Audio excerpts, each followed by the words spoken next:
चलती ट्रेन में एक लड़की के साथ रेप किया जाता है और लड़की जब इसका विरोध करती है, इसको विरोध करती है तो लड़की को डराया जाता है और धमकाया जाता है और उसको ये बोला जाता है कि अगर इसके बारे में तुमने किसी को बोली, किसी से कुछ कही तो मैं तुम्हें इसी डब्बे से बाहर फेंक दूंगा।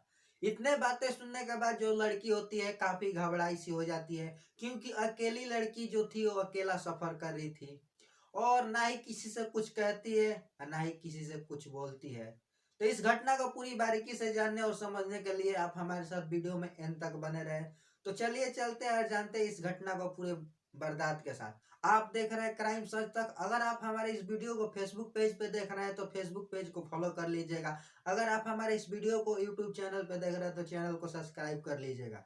तो चलिए चलते हैं और जानते हैं पूरा। जो हमारी सच्ची घटना है वो है दिल्ली की। दिल्ली की एक लड़की होती है जो कि अपना करियर को शुरुआत करने के लिए, अपनी जिंदगी को शुरुआत करने के लिए वो मुंबई की तरफ रवाना होती है, माया की नगरी मुंबई में।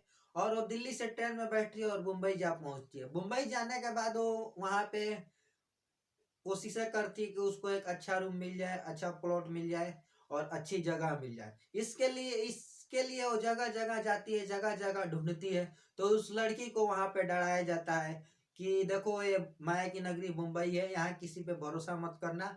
यहाँ का ऐसे रूल्स होता है, इस तरह से रूल्स होता है, यहाँ के लड़के सही नहीं है, ऐसे सही नहीं है, रात में बाहर मत निकलना। ये सब चीजें को सुनने के बाद लड़की का जो मन होता है वो विचलित हो जाता है और वो ये सोचती है कि काश मैं फिर वापस अपनी दिल्ली चली जाती।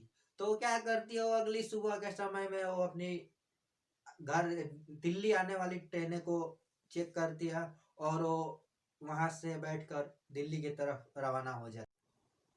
और जब वो ट्रेन में चढ़ती है तो काफी भीड़ देख के परेशान हो जाती है और वो जो होती है वो आगे जाते जाते उसके सामने एक एसी डब्बा आता है और वो उसी एसी डब्बे में चढ़ जाती है। एसी डब्बे में चढ़ने के बाद ट्रेनें खुल जाती है। उसके बाद वो सोचने लगती है कि मैं एसी डब्बे में चढ़ गई, हमारे पास टिकट नहीं है, हमारे पास पैसे नहीं है, हमें कोई पकड़ लेगा तो भारी जुर्माना देना पड़ेगा। और वो चारों तरफ देखती है तो उसको कहीं सीट खाली नजर नहीं आता। उसके बाद वो क्या करती है, एक बाथरूम के पास में वो अपने कपड़ों को कपड़ों से अपने को खुद को कवर करके और वहीं पे बैठ जाती है। तभी उसी समय में कहीं से एक लड़का आता है, एक व्यक्ति आता है और उसे देखकर उस लड़की को बोलता है तुमको कहाँ जाना है और तुम यहाँ एसी डब्बे में क्या कर रही हो। तो लड़की बोलती है, अपनी समस्या को बताती है। उसके बाद वो जो व्यक्ति होता है वो लड़की को बोलता है देखो ना ही तुम्हारे पास टिकट है और ना ही तुम्हारे पास पैसे है, तुम अच्छा होगा, तुम्हारे लिए बेहतर ये होगा कि तुम जनरल डब्बे में चले जाओ, क्योंकि उसमें टीटी चेक को करने उतना नहीं जाते। और उसकी बातें सुनने के बाद लड़की भी जो होती है वो सोचती है कि लड़का जो है मेरी भलाई के लिए बोल रहा है। अगले स्टॉपेज के बाद वो जो लड़की होती है वो वहां से उतर जाती है और उतरने के बाद उस जनरल कोच की तरफ बढ़ने लगती है और लड़का भी जो होता है लड़की का पीछा करने लगता है। जब कैंटीन वाला कोच आता है जो खाना वाना यात्रियों के लिए बनाया जाता है, उस कोच के पास वो लड़की को हाथ पकड़ लेता है और बोलता है चलो हमें इसी कोच में जाना है और इसी कोच में तुम अच्छे से चली जाना है जहां भी जाना। और उसके बातें सुनने के बाद लड़की जो होती है उस लड़के के साथ उस कोच में चली जाती है। कोच में जाने के बाद कोच में काफी अंधेरा होने के बाद वो लड़का जो होता है उस लड़की के साथ बहुत ही गलत करता है, उस लड़की के साथ रेप जैसे घटना को अंजाम देता है। और लड़की जब इसका विरोध करती है और इसको बोलती है तो उसे डराता है और धमकाता है कि अगर इसके बारे में तुमने किसी को बोला, किसी को बताया तो मैं तुम्हें इसी ट्रेन से बाहर फेंक दूंगा, इसी कोच से बाहर फेंक दूंगा। अब लड़की जो थी वो अकेला सफर कर रही थी, उसकी बातों सुनने के बाद लड़की डरी सी लड़के जो होते हैं उसको निकल के चला जाता है और लड़की जो भी होती है वो भी उस बोगी को छोड़कर वो जनरल कोच की तरफ बढ़ने लगती है। थोड़ी देर आगे जाती है तो फिर उसे दो लड़के मिलते हैं और उसे रोते हुए देखते हुए, उसे परेशान हुए हुए देखते हैं। तो पूछते हैं कि तुम्हारी क्या परेशानी है, तुम इतनी परेशान क्यों हो, तुम रो क्यों रही है। तो फिर भी उस लड़के पे उस लड़की को भरोसा नहीं होता है, लेकिन फिर भी वो बार बार पूछने के बाद लड़की जो होती है वो लड़के को बताती है। तो लड़के जो होते हैं उसको लड़की को लेकर सीआरपीएफ के जो पुलिस होते हैं ट्रेन की वहां पे लेके जाते हैं।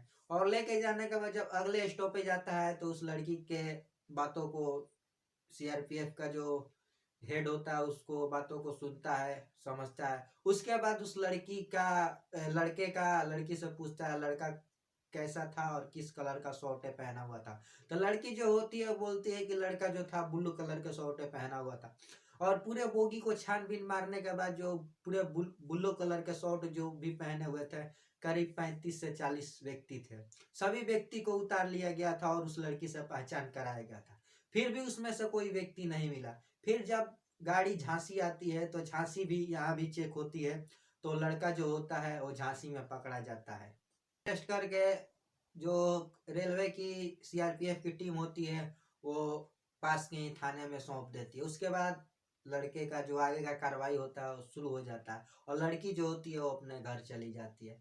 तो इस घटना के बारे में आपका क्या कहना है, आपका क्या राय है? अगर आपके भी फैमिली में बहन बेटी कहीं अकेला सफर करती है, अकेली जाती है रात के समय में या ट्रेनों में या सफरों में, तो आप उसे मत जाने दे, आप उसे रोके और आप उसके साथ जाइए। क्योंकि लड़की का ध्यान एक ही चीज का होता है, वो अपने फैमिली में सेफ रहती है तो सिर्फ दो लोगों की वजह से, वो अपने पिता और अपने भाई की वजह से वो अपने को सेफ्टी महसूस करती है। तो आज का जो हमारी कहानी था, आज की जो हमारी घटना थी यहीं तक थी।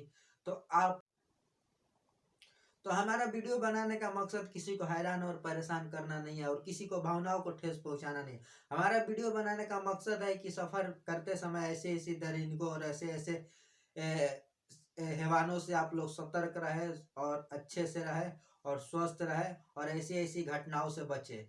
तो बस दोस्तों चलते हैं, मिलते हैं फिर एक नए एपिसोड के साथ। तब तक के लिए जय हिंद, जय भारत।